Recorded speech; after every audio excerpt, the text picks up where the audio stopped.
So, welcome to another episode of the Existential Roast with your hosts, Tim and Sophia. Today we have a very special guest. We do. We have Haydon.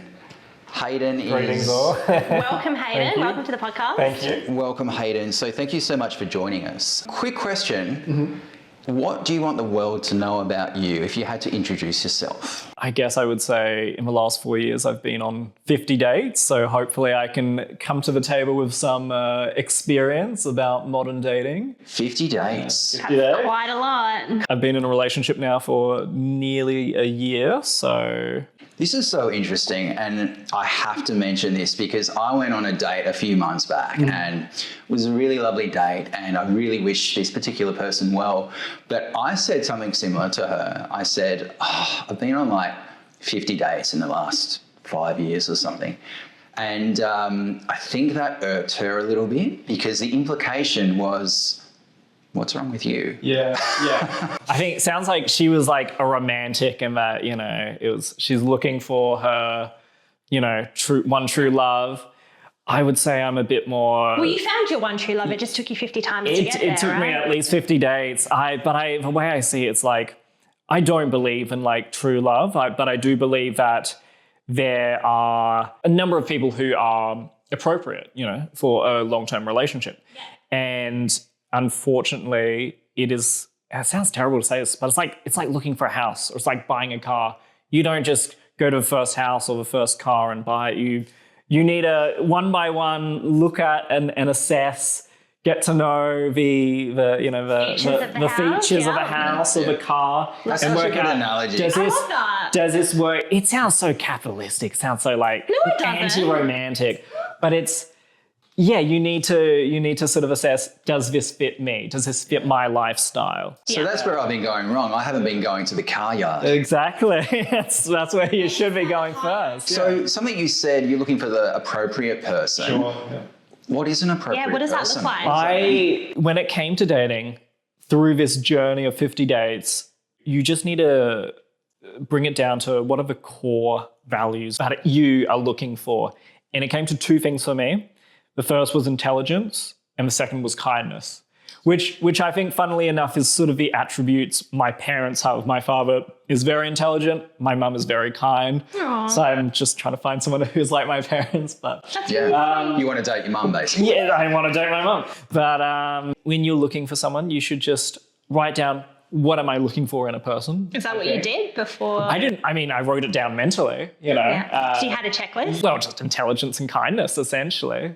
I mean, maybe there's other things subconsciously. You want to find somebody who's working, typically, that they can support themselves financially. They're, not just looking for like a free ride or something like that.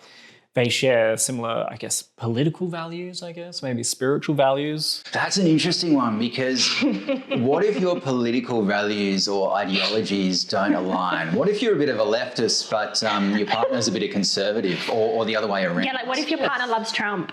Yeah. I just don't think that would... I don't know personally of a lot of couples that have wildly different... Obviously, you don't need to be on the same page for everything. And I think a little bit of conflict is maybe healthy for a relationship where you guys, my partner and I, we have little, I would say, debates, about different topics. But I don't think I've ever heard of a relationship where people have wildly different political opinions, because politics it comes down to all about how you want to live. And who you are as a person. It worries me because I met a woman a year ago, and it wasn't in a dating scenario, but I thought she was really cute, and I thought she was really, really attractive, and I was very excited. I didn't actually know she had a boyfriend. We just met randomly, and I began talking to her, and I thought, this is the one. It wasn't. Spoiler alert. What got in the way of her not being the one? Sorry. Her boyfriend. And also, it's always that, isn't it? Yeah, it's always that. But it's not just that, because we got on really well, but then her political views came up, and they were polar opposite to mine. And I didn't reveal what my political views were, because I'm like, no, I just want to keep the peace. I don't want to cause any friction here. whether it's just for a friendship or something more. But I realised at that moment that even if she was single and she was interested, there's just no way that I think I could see a future with her because our political opinions were polar opposite. Yeah. Do you know anyone in a relationship who has differing political opinions? Not me personally. Most of my friends in my friendship group, we all share, I guess, similar political, I guess, left-leaning tendencies.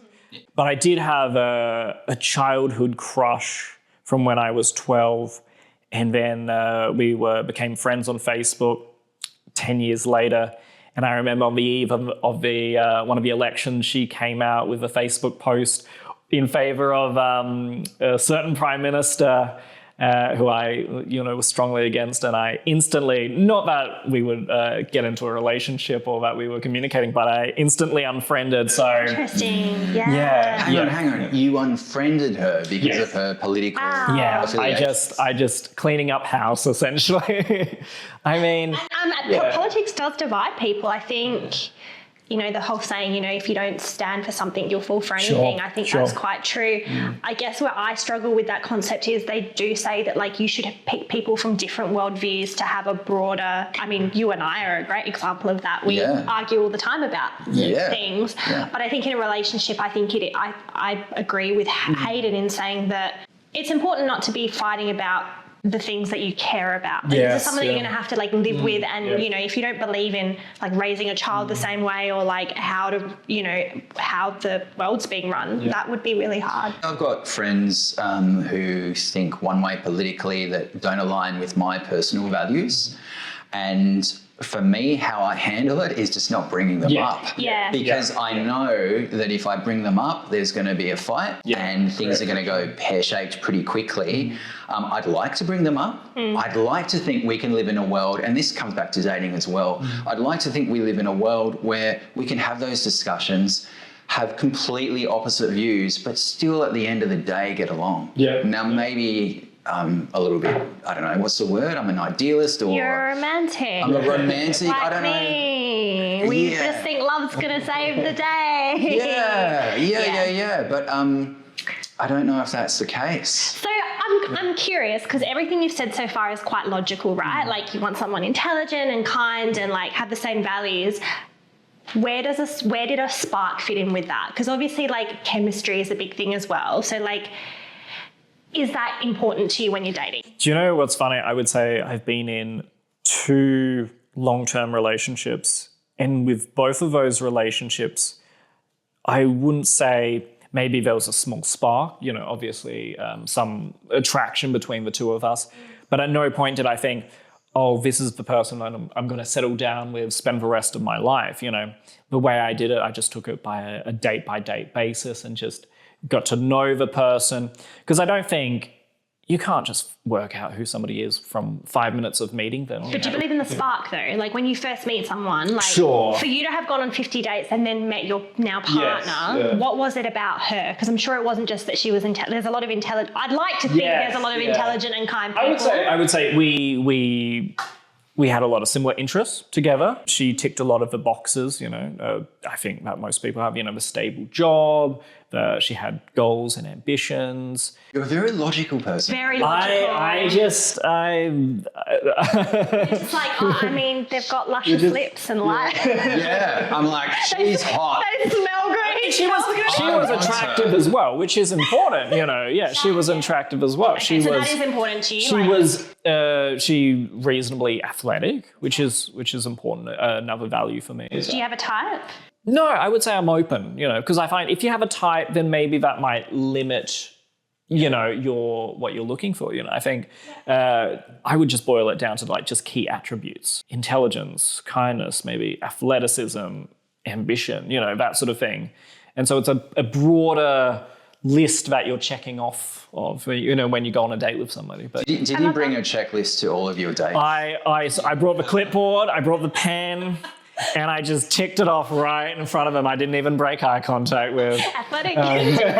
Yep. That one hits the spot, yeah. But I wanted to talk about, I know in your last episode, you touched upon the old paying on the first date. Yes. Whether or not. And I wanted to bring my opinion and see what you guys think on that. What do you think? And I know whether a guy should pay on the first date or not. So my opinion, I would, as I went on the 50 dates, firstly, I knew that I was probably going to go on a lot of dates because I look at the date as like, it's data, you know. It's like that's a lot of money. Well, I mean, exactly. It's a lot of money depending on what you decide to do. Were your first dates like, let's go out for dinner, or was it like, let's go for a walk? Is just keep it as cheap as possible. Yeah. My preference was firstly trying to do like a nature walk. That's a good one. If it didn't go well, you know, you got some fitness, you got some sunshine, you got something. You got something out of the date. I have a different opinion to this because I feel like a lot of women are not going to go on a date with a random man in the middle of nowhere. Like that's just not a thing. Some of the best dates I've been on have been like a hike. Yes, yeah. But I completely understand. Not at night. Yeah. Or I'd be carrying my keys in my hands during the day. But anyway, that's just me. I completely understand. And some women weren't comfortable. So always I would suggest something like the art gallery. Cute. Or a restaurant, or maybe meeting at like a local park a popular park where there's more people around. But always I would try to keep it cheap and like as low budget as possible. I would always pay for the coffee. Sometimes there was a nice spot where I would take dates. We would get coffee or cake before or after the hike, you know. I would always pay for it. Sometimes they would say, oh, did you want me to pay for half? I would just say, no, that's fine. So I kept it very like low. I would try to keep it cheap and affordable. Yeah. And then on the second day, if there was a second day, that would be sort of a real test. And I found with some women, they would not make any sort of gesture or any move to try to pay. If it was the same woman? Same woman on the second day. I wouldn't say anything. I would just pay for it. Typically, those dates didn't go to a third date, typically, I found. Interesting. Yeah. If they didn't offer. But usually that was probably for other reasons, I found, you know. But I found with a number of women on the second date, when I paid for the first date, they always made a very big gesture of paying for the second date. And the second date was usually, sometimes it was restaurant or a movie. Sometimes it was a bit more like expensive than what we did on the first date. And to me, that signaled that they appreciated that I paid for the first date. Because I think for women, it's like, they don't want your money, but they do want to see that you are willing to make some sacrifice for like a small token of sacrifice. Because money represents your hard work. Yeah, your value, you know. And so those dates went very well, were better, you know, because that's a green flag. Yeah. That they were saying, look, I'm not here for a free ride. I appreciate, you know, you paid for the first day. And then usually from that, so with my current partner, we just take it in turns. Wait, I have a question in all of this. Oh. I have a question, and it's not really relating to money. It's more relating to the amount of dates you went on. To me, it's not clear whether you went on 50 first dates. You obviously dated some of these. 50 first dates. Wow. I would say roughly in the last 4 years, around about. I didn't, you know, keep a notch on my bedpost or a note in my diary. Situationships where like you had, more than like a few girls were situationships. With a couple of the girls, there were second or third dates. And then with one of the girls, we were sort of on and off. And then also including my current relationship. But why did it fizzle out with the others, do you think? I think we just realised that we had different values. You know, there wasn't a spark. I went on a date with one girl. She was a nurse. Her entire personality was about how she just moved back from Canada and that she had a permanent residency in Canada. That was her entire personality, you know. So sometimes you can tell from a first date that it's not going to work out. I think you can tell pretty early. Yeah. I'm really interested to know how you met these 50 women. Yes.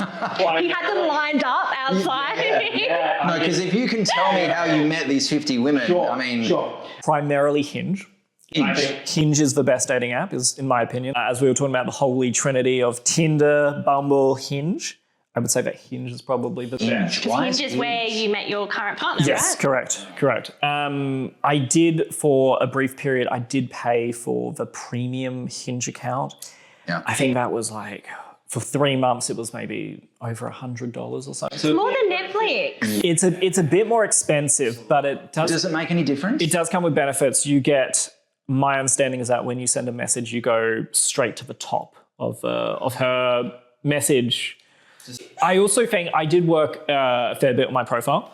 I even paid for professional photographs from a certain somebody who's... So if you need some professional headshots for your dating profile, please contact me, Tim Smith Photography, and get laid. I mean... That's part of the slogan, I guess that's the slogan. This is just an ad for your photography, you know. It is. We can end the podcast now. But in all seriousness, and I'm really interested to know the answer, do you think the photos that I took of you, did they have an effect? I definitely think they helped.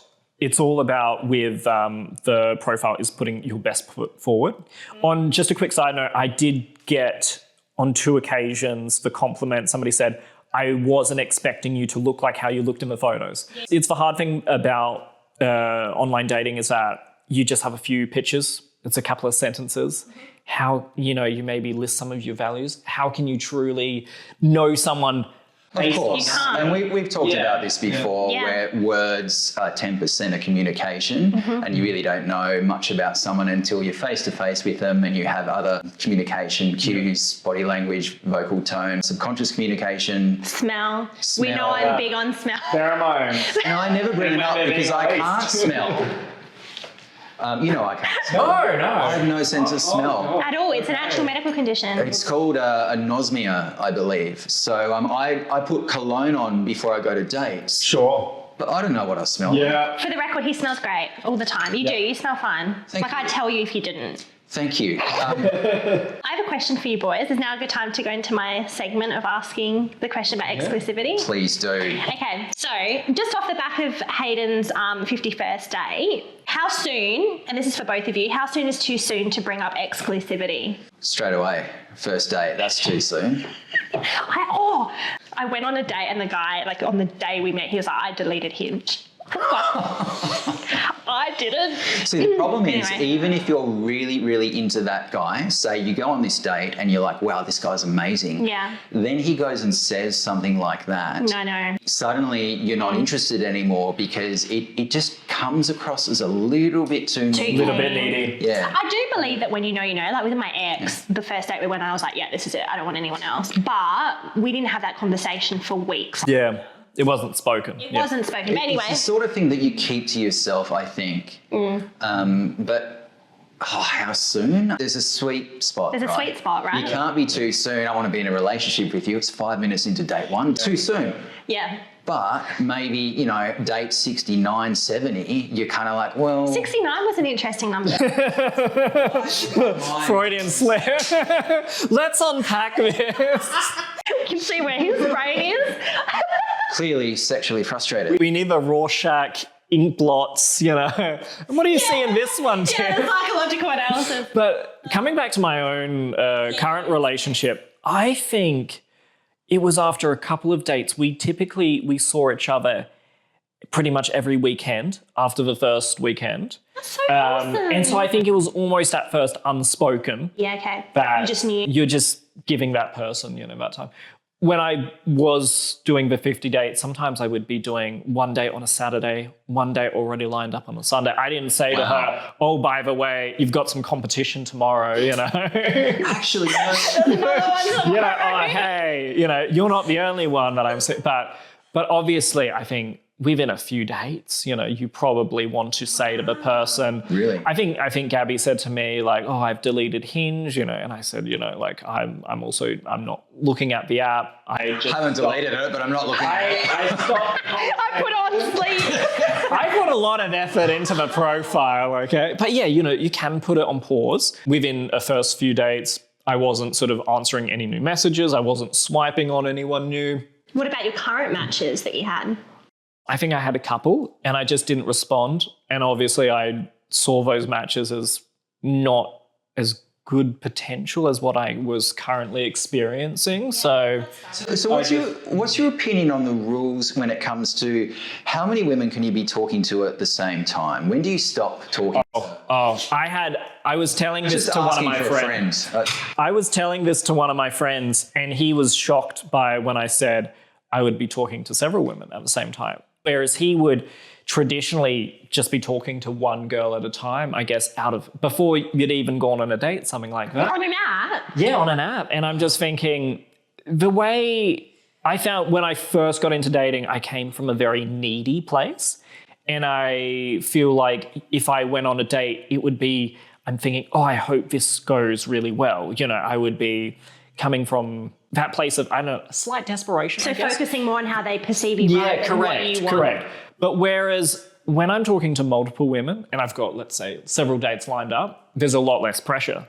Because when I go on the date with the girl, I might like her. I might hope that there's a good connection. But I think if this doesn't go well, it's not the end of the world. Yeah, you've got one tomorrow to look forward to. I've got, you know, more options, you know. Statistically, they say people with an anxious attachment are better off dating multiple people because the pressure isn't there and you're not investing straight away into one person. Yeah, makes sense. If I get one date every month or even every 3 months. What do you mean? It's like one every 2 days for you. I'm like here with the cat, like cooking, and you're just like, I'm on a date. That's not true. It's every 3 days. No, but like if I only have a date every month, for example, I invest so much into the outcome of that date. I'm like, okay, I've got to make this work because I may not have another date for another month, 2 months, 3 months. So I've got to make this work. I think that can be dangerous because you don't, as I said, when I first started dating, I was coming from that, I would say, a place of, I guess, low self-esteem where I'm really hoping that this goes well because I really want a girlfriend. Whereas I think the big thing that changed me was the mindset of instead of going into the date saying, I hope she likes me, I go into the date saying, I hope I like her. That's a great mindset shift. And how did you get to that place? Reading a lot of books. I read a lot on dating. What books? The Game, the classic by... Oh, The Game. It's your favourite book! Favourite book. I tried to get some of my friends who weren't having success dating. I tried to get them to read it. They refused. Yeah, because there's a stigma around that particular book because everyone thinks it's the evil pickup artist book where you're manipulating. It's manipulation. Now, it's not all manipulation, and it does actually resonate with me, especially the first part of the book.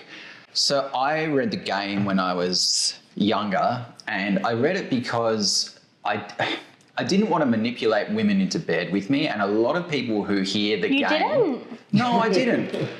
I was innocent, I swear. I would be doing like a motion on camera, but I won't because I'm being nice today. In all honesty, it wasn't for me, and I can only speak for myself, it wasn't about manipulating women into bed with me. It was about gaining the confidence just to speak with women and get them interested in me. I just wanted to feel comfortable in my own skin in a social setting, like at a bar or a club, or on a date with a woman. You wanted confidence or better social skills. Can you get that from a book though? Should we talk like just briefly about the book? So basically it was like Neil Strauss, he was a journalist, he was sort of like a sort of a balding, schlubby guy. I think he was in his late 30s at the time. No, he was younger than that. Oh, late 20s, living in, I think, Los Angeles. Basically, a guy he knew was a dating coach. He hadn't had, I think, a lot of success in love. And he basically met this dating coach and just watched how this guy was able to just so easily pick up women and was so confident and, you know, got a lot of sex, had a lot of girlfriends. And basically the book follows his journey of transforming from this sort of, I guess, kind of this bookish dweeb into like a very popular like ladies' man. Yeah, and that's what I related to. I related to his early days where he felt helpless and scared and didn't have any confidence because I was that guy. Yeah. And so when I was reading this, I'm like, it's me. So then what were the two main points that you both took from it? That anyone, regardless of looks or even financial status, is able to attract beautiful women if they learn how. Yeah. And really for me, it's about inner game. So Neil Strauss and other pickup artists talked a lot about inner game. So if you find your self-worth, if you find who you are and what you're about, you're able to attract people without the tricks and tips which people most commonly associate the game with. Now, yes, the game and other pickup artists that rose after the game, they threw all these tricks that we've talked about, peacocking, you know, the magic cards, the triangle. Look, I think the tricks are outdated. Women aren't stupid, and they know when you're trying something on, so my advice now is why forget all of those tricks and tips, and I just try to be myself as much as I can, which we've talked about before. Yeah, I mean, I don't know, from a female perspective and as someone that hasn't read the book, I can appreciate that you do need that inner confidence and that comes with knowing who you are, essentially. But I also feel like people do things on dates to be more attractive. And I don't know if this is something that I've spoken about on the pod, but something that I do instinctively when I'm on a date, if I like the person, if I don't, not so much. But my voice changes, like I become like, oh, that's so cute. And You're demonstrating your attraction through tone, I guess, you know. Yeah. Whereas if you're not into a guy, I'm sure your voice is probably maybe deeper and flatter. The guy in the game, Neil Strauss, talked about this. He said he taught men indicators of interests or IOIs. Yeah. So how do I tell if a woman is attracted to me? And it could be the, flick of the hair. Yeah, the hair. It could be exactly what you've just talked about, the voice change. Oh, Tim. It could be the touching on touch. Yeah. I find the sustained eye contact that, and then reading that, I think, how many times have I missed it? Because women will not make the first move, but they will maybe make a subtle first move. So something like that for you is sustained eye contact. They're giving you permission. Yeah, permission to approach. Yeah. Interesting. Yeah. So I guess when it comes to a first kiss, what was one of the cues for you? Was your girlfriend just staring at you, or? So Gabby was touching my arm a lot. So Hello. Very strong IOI. So we were sitting on a park bench, a bench with a nice view of the city. But typically, also with other women, what I do is test the waters in an appropriate manner, I should say. So you first maybe you hold her hand, you gauge her reaction. If she pulls away or she doesn't seem to like it, you pull back. But if she clasps fingers with you, that's a good sign. If she claws on you, that's Sophia. That's Sophia. Fuck you. You then escalate to, okay, maybe if you're sitting down on a bench, you put your arm on her shoulder. Does she lean into you? Does she pull away from you? Does she not do anything? You have to read that language. And then you can escalate to maybe moving her hair behind her ear. Oh, that's bold. Have you ever done that? I don't think I've ever. Oh, no, I have. And it is bold. It's a statement. It's hello. I'll be is there something on my head? Yeah. It's what are you doing? I've walked that when I've done that. They're oh God, is something wrong with me? No, I'm trying to flirt. Now that you're in a happy, committed relationship, do you have to keep up the chase still? I definitely believe that you still need to be playful. You still need to be flirty. For what reason? To continue a relationship is a constantly evolving, organism. It's a constantly evolving thing. I was in a 7-year relationship, and I remember in the final year of our relationship, 2 of my friends got together, and every weekend they were going on cute dates, cute outings. And I thought to myself, I'm not doing any of that with my partner. We spend a lot of time isolated just doing our own things. And that's a lesson that I've taken to my new relationship is never just assume you'll just be in that relationship. You need to do the cute stuff. You need to keep that spark going, that attraction going. Yeah. Don't just assume, okay, the cute stuff's over. We're now in a committed relationship. We can just be a sexless marriage, No, it's not going to last, What do you miss about dating now that you're in a relationship? I guess I miss... Careful what you say, because your partner's going to be watching this back. Okay. I won't say the casual sex, but I guess I miss... Because as I said, you only learn a few things from looking at the person's pictures and the few sentences they have of their bio. So it is nice to meet somebody. It's, I don't know if unwrapping a present is a right terminology. It sounds a bit sexual, but you're getting to know somebody, getting to find out some interesting things about them. Sure, there's that sense of discovery and curiosity that you may not have anymore because you're in a relationship and you already know a lot of things about your partner anyway. I'm sure there's still things to learn. That's the one thing I hate about dating, honestly. Like, if I had to think about like what I don't enjoy, it's like not having that familiarity with another person, because it's like you can't have inside jokes, you can't really be 100% yourself. Yes, I'm getting to know you and that's exciting, but fuck, I just like to sit in my hoodie. And to add on to that, it's the whole going over the same questions again of what do you do for work? What do you do for work? Yeah. I try and not do that, just put it all on my Hinge profile and I'm like, read my Hinge profile. Like here. During the 50 dates, I was almost tempted to write out this like 500-word like autobiography of myself. Like, this is my background, this is the relationship I have with my family, this answers everything. And I think this is why I hate coffee dates or restaurant dates where you're sitting face to face and it feels like a job interview. That's why I prefer going on like nature walk. Yeah. Conversation flows a bit naturally. There's other external stimulation that you can talk about. If you see a cute koala or something, if you see some bird, I love this, although here's another tip, and I'm full of them today. So if you are on a coffee date or a dinner date with someone, instead of just facing them straight on, here we go. just angling your body away so it's not I sat next to my date last time and it was great because we were both watching. I won't tell you what we're watching. We were at, you know what? No, we were at the beach, but like it was nice because it wasn't like it wasn't so intense. Having it's so hard. Like it's a mix of like wanting eye contact but also not wanting the person to feel awkward. If there's an awkward pause when you're on one of these job interview dates where you're facing each other, it is deafening. There's nowhere to like look away. But if you're just walking side by side, sitting side by side, if there's a lull in the conversation, there isn't that, I guess, awkward pressure. I don't know what's wrong with a little bit of silence. To feel that, feel that dead air, Is it up to a man to feel the silence, Haydon? I find the majority of women talk more than men. And I find that is a statistical fact. That is a statistical fact.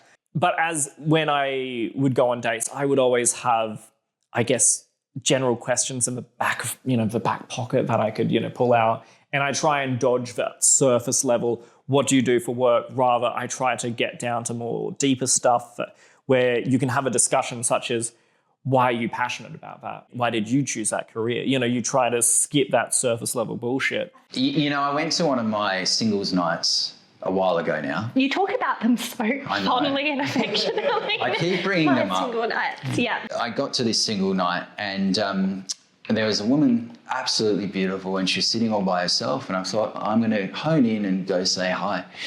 And I started chatting and she would answer my questions but then go completely silent. And then I felt like, oh shit, I need to say something. And then I'd say something and ask her another question and she'd answer it nicely enough, but there was nothing coming back my way.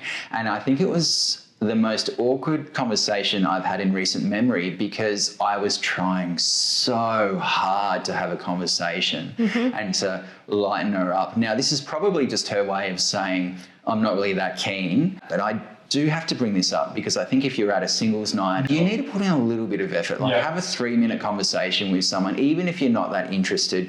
They've come up to you, they've given you the time of day. They're making an effort. They're making an effort. You know how hard it is to approach someone.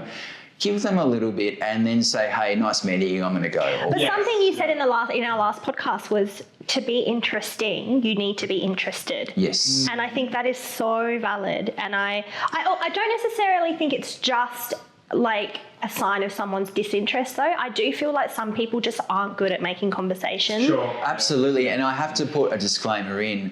She was by herself. It's a singles night. She was probably very nervous. Yes. Who knows what is going on with the other person? Is there such a thing as too much conversation? I've been on dates where the woman has spoken for about 90%. I didn't like that. A conversation is a dance. It goes both ways. I ask you about things about yourself and then you ask me in return. And even I've gone to parties at friends' places where there's new people that I haven't met before. I make polite conversation, I ask them questions, and they have not reciprocated at all. And I just think to myself, and in those situations, I typically then try to gravitate, because I don't know if they are genuinely, they're not interested enough in me to return that, or whether they just lack that social skill. And I'm not going to sit there, because I feel like I'm an interviewer on a TV show, just asking them these questions about themselves, trying to create a conversation. There is a point where you have to get away. Yeah. I think that's something that I've noticed about you, Haydon, is that you are a great conversationalist, and it is a skill that most people don't have anymore, you know? Why do you think that is? Do you think... I think some people just don't have that natural intuition, natural conversational skills. I think the problem is with in today's world, everyone has a cell phone. Everyone's got somebody else they can talk to. But it is just a skill that everyone, you know, needs to work on. And I would say, especially when it comes to dating. I've got a question for you, Haydon. Yes. What is your love language, and does your partner know what it is? This is getting very personal now. And this is going to sound so weird. My partner brought it up a few nights ago. My love language is actually a language. Like, I will create phrases or terms that only my partner and I like use. An inside joke. Not even, just different words that we use, like little cutesy words. Can for you things. give us one? No, I will not. Absolutely no. I will not even. Okay, so if that's your general love language, does that mean you have that with friends? No, because, and even when I'm talking to her, like, my tone will be a bit different, she says it's like a little bit higher or something like that. And she says that's really like cute because she sees me with my friends and I talk as I'm talking my normal voice. Yeah. But when it's just her and I talk, like, my voice changes a little bit. And so that is my sort of love language. So love language, we've got physical touch. Yeah. Quality time, acts of service, gift giving. Yes. What's the other one? There's a fifth one. There is a fifth one.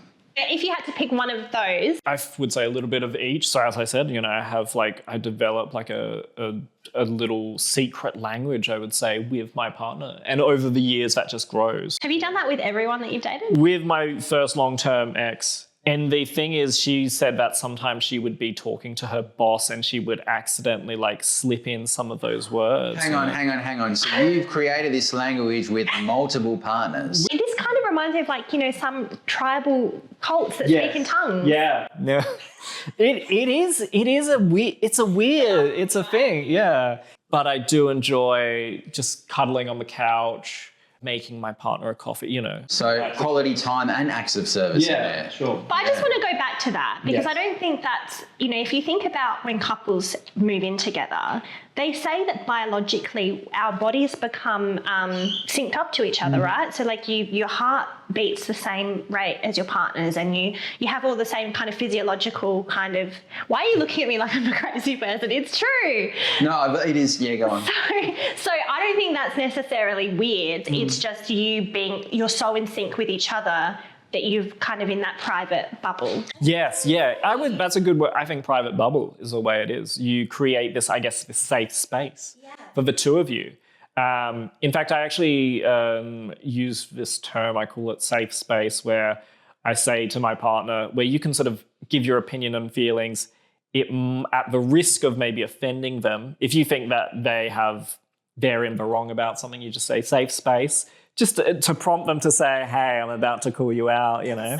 Yeah. Right, because one of my questions was, how do you handle disagreements? I try to avoid conflict. I don't get, I would say, super emotional. Does that sometimes annoy your partner? No, because I think she's the same, and that's something that I look for in a partner, that we can sit down, work it out logically in a what's the word, but like an appropriate sort of non-aggressive manner, like a sort of without like heated emotional discussion. You hear about these people in relationships where they're like throwing things at each other. Like I could never do that. Yeah, but then the makeup sex is amazing. You're speaking from experience? No. What are you talking about? So because like as a Greek woman. Yeah. Look, we're very passionate, but like I don't subscribe to the whole like, you know, throwing and yelling. I don't like that. But when you talk about completely divorcing emotion out of that, Are we talking, I mean... I would say there's still emotion, but we don't have a lot of disagreements, but we've sat down at a table, eye contact, and we just take it in turns to talk and voice our opinions. Wow. And just try to find that compromise. Wow. That's really healthy. Recently, she was unhappy with me and sort of gave me the silent treatment without a sort of, a fair, proper explanation. Mm-hmm. But I think that was, as she later said, she was just getting into her head too much. And that's something that I didn't really appreciate, because I believe if there's an issue with someone, you just sit down with somebody and hash it out. So find a solution that we both think is fair and, equitable. Which isn't always, it's uncomfortable, right? It can be. But I guess the goal is that when I'm sitting down with this person, I want this relationship to continue. That is the goal. What needs to give, what needs to change in order to continue that continuous relationship, Which I think is a really nice way to think about relationships if you're dating for marriage, because it's you're aware that the words that you say in this moment that might upset another person have the impact of maybe breaking you up further down the line. So you're more kind of conscious of what you say in the moment, because you know that the goal ultimately is to be together. Yes, why would you ruin it? Exactly. And sometimes when you say something, you can't take it back. Have you ever had to apologize to your partner for something? Yes. Yeah, definitely in my first relationship. I think that's a perfect segue for my question, which is, are we too quick to give up when things aren't instantly perfect? It depends on the person. My previous relationship, it was sort of an on-off relationship. She was a bit more, I would say, emotionally volatile. She had a background in law and was also the captain of the debating team. Oh, so she loved to argue. I actually think, she had a passion for arguing. And I would say I'm not really a confrontational person, I think when two people have very different fight styles, it can be really turbulent. Yeah. And I think that's a really good description, being emotionally volatile, because it just... I feel like Haydon's just summed up my last relationship. Yeah. If you're not on the same page, I think, when you're looking for a partner, you're looking for somebody who has very similar personalities, so similar temperament, as yourself, So you don't believe opposites can attract? In terms of maybe personality and temperament, no. Maybe in terms of hobbies, maybe yes. You agree with that? Yeah, I agree with that. I think that's right. I think, look... Do you? Because I feel like you date women who are very different to you. Yeah, my first girlfriend when I was 17 at high school, okay, just for context, I was the head prefect. Cute. And my first girlfriend was the most rebellious person in the school. She was the kind of girl who would cut her school dress as short as possible just to piss the teachers off. Is that what got you sold on her, or? Yeah, I think so. That's what sold me. But she was just, I'm not going to go into details, so I don't want to embarrass her, but she was just very rebellious, and I was sort of the straight-edged guy. She called me a straight-edged guy. We were completely different. Mm-hmm. Somehow it worked until it didn't. But it was, for me, it was exciting because here's this person and she's completely different and she's wild and she does wild things and she likes me and I'm boring. But that's okay because she likes me, I think there can be attraction in opposite traits, but whether it's a long-term sustainable, Yeah, you're right. Sometimes you hear about celebrity couples and they're completely different, ages, we're talking decades apart, or completely different personalities, and you think, how's that going to work? What's the difference between being pursued and being love bombed? Is this for ourselves or what we're doing? I think men have a tendency, I don't like to generalise, but men have a tendency to love bomb, yeah.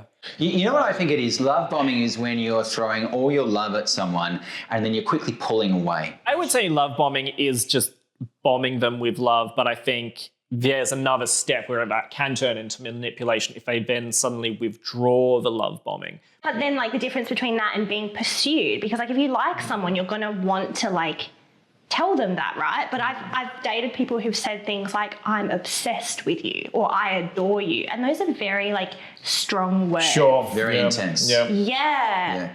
I think if someone said that to me too soon, it would freak me out. And I know from personal experience that if I come on that hard and heavy, they're going to run the other way. So you just need to be careful about how fast you reveal Keep your emotions things. in check. I would say even if you're feeling those feelings, you don't say that or declare that. We were sort of touching upon before about these early declarations. And I remember one girl that I went on a date with, she said to me, one guy she went on a first date with said to her, like, I love you, basically said the 3-letter word. And she said that was a massive turn off, you know, because I guess it also shows how can you love someone, you know, after the first date. Yeah. So it sort of showed, I guess, a bit of his desperation, and it was a big turn off for her. So, but it comes back to my mindset of I try to approach each date as thinking that will I like her sort of thing. Women don't want to be chased. They want to chase. What do you think about that, Sophia? I think it depends on the woman. I think I'm quite, without sounding like a wanker, I think I'm quite unusual in that I do pursue, because if I see something I like, I'll go for it. But it's also but sink your claws in. Yeah, don't let go. I'm joking. But I think a majority of women like to be like courted, for lack of a better word. Yep. I think biologically women should be chased. I think it's unusual for a woman to have to. I agree. It's the man should make the first move. I'm not going to go to the bar and have women come and approach me. It doesn't can I buy you a drink, Tim? Like, I mean, you can. It's very rare, yeah. Very rare. It does happen, but it's rare. Yes. I would almost question like a woman's self-esteem if she was doing that. What's your view on that? I believe in that traditional power dynamic of men are the hunters or the pursuers. Men should make the first move.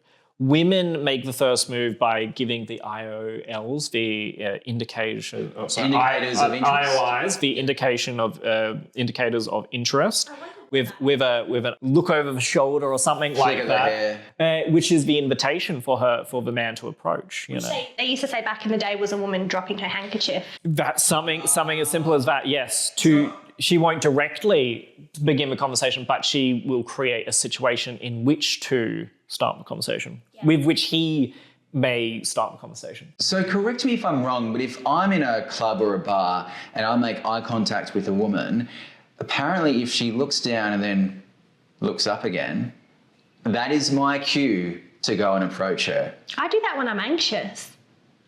Like, you know. Yeah, but if you're a stranger in a bar and some guy looks at you and catches your eye. Yeah, it's normally the guy making my drink behind the counter. But you're not going to look away, then look at him again, unless you want to recreate that moment that you just shared. I would also look for other body language. Is her body turning? Like, is it face towards you? Is she looking at you to see if you're still looking at her? Whether that's, you know, looking for signs of attraction or not. I would look for, does she smile? You know, does she continue to sort of look in the direction? You need to be my wingman. You need to come to these single nights. Right? I've got another question. Okay, so is saying I love you to a partner appropriate in the middle of sex? Is this the first time you're saying I love you, or is this just like in general? First time. I think it is a bit, because obviously your brain isn't working 100%, you know, so. What are you trying to say, Haydon? I would probably say it's not the most appropriate time, and I think I have been guilty of being there when I was younger. So you should say I love you when you're both probably sober and you have your clothes on. Do you think it should be the man that should say it first? I think either party can say it first. However, this is controversial. One of my questions was going to be about power dynamics and power balances in relationship, and I believe that whoever says I love you first, you lose a bit of power. Because my belief is that in every relationship, there is always one partner who is always a little bit more invested in the relationship, and both can be happily invested in a relationship, but there is one partner who is more invested. And I believe there is power in knowing who that person is. In my 7-year relationship, it was like a seesaw. There were points where she was more invested than I was. And then later on, definitely as towards the end of it, I was far more invested into relationship in hoping that it worked out, but it didn't. So I definitely think the person who says I love you first, there is, power. Interesting. Yeah, power and balance. So we're coming to the end of our episode, and as we have sometimes in the past, included a funny dating story or a bad dating story. Who has one? I'll go first. Went on a date with a girl. Good first date, just at a cafe for lunch. Second date, she invited me back to her place, but she said to me, "Oh, by the way, do you have a ladder I could borrow?" And I said, "Okay, yeah, sure. I've got a cheap Costco ladder that I can fit in my Toyota Yaris." And so I took it there. Arrived at her house, and she gave me the tour. And she said, "Oh, later, can you give me a hand with something?" And she showed me to her bathroom. She rented a 1-bedroom unit, and the bathroom ceiling completely covered in mold, black mold. And she said, "Oh, could you give me a hand with this later?" And I was shocked, but I politely said, "Sure." A few hours later, I said, "Okay, I think I better, head home." This was a first date. This was a second date. And she said, "Oh, before you go, can you?" Notice how the story went from "can I borrow" to can you give me a hand with "can you?" And she wanted me to basically spray the black mold on the ceiling. And some people that I've told, they said, "Oh, you need protective gear. You need to be wearing a mask and glasses as well." I have no idea. I've never had a black mold problem. And then this started an argument with her because I told her, "Look, actually, I don't think I'm comfortable." And I used the analogy. I said, "I don't invite women to my house and ask them to mow my lawn for me." She didn't take this too well. Out of pity, I just did a couple of squirts, some sprays, and just scrubbed a little bit, half-hearted attempt. And I said, "Look, you can borrow the ladder until, for a few weeks, and then I'll come back and grab it." So we had a third date. And really, I planned that third date simply just to try to get my ladder back. That is wild. And the analogy of I wouldn't ask someone to come over and mow my lawn, it's not even comparable. Hello, toxic mold poisoning. There were red flags, and I paid for the first date. Didn't, ask to split the bill. Second date, we went out to eat at a small cafe. Again, I paid for that, no offer of paying. So there were sort of red flags that she was really looking at trying to, I guess, extract as much, value. She was looking for farmer wants a wife. That's how it is. And I feel bad for whichever guy came after me. Do you have a dating story for this week? Yeah, just a quick one. I remember years ago, I was really keen on a barista. Mm-hmm. She worked at my local cafe, and I never found the right opportunity to ask her out because she was always working and, serving customers, and her boss was always around. So anyway, I was walking down the street one day, and lo and behold, she was walking towards me. And I thought, you know what, this is the opportunity. If I don't do this now, I'm never going to do it. Sure. So shoot your shot. I shot my shot. I gathered all my confidence, and I went up to her and I said, "Hey, look, I really like you. I think you're the most beautiful person I've ever seen. I know this is weird. I know you don't know me that well, but would you like to go out with me?" or something to that effect. And she sort of looked at me quizzically, and then she pulled her earphone out of her ear. Oh, boy. She said, "Oh, I'm really sorry. I'm just on the phone to my dad." And had she heard that? Had she heard the gist of what you were asking her? I think so. And in my mind, I can just hear her dad saying, "Who the fuck is that guy?"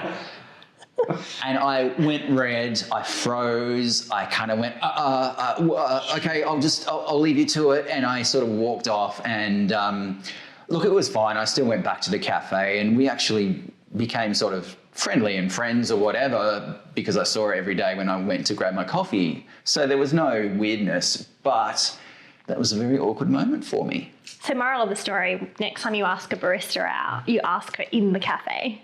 Okay. Okay. All right. Oh, you check her ears first. Yeah, check her ears. Look, I think it would have been worse if she was chatting to her boyfriend. Yeah, oh, sorry, babe. It's my husband. What do you want? You got competition on the line.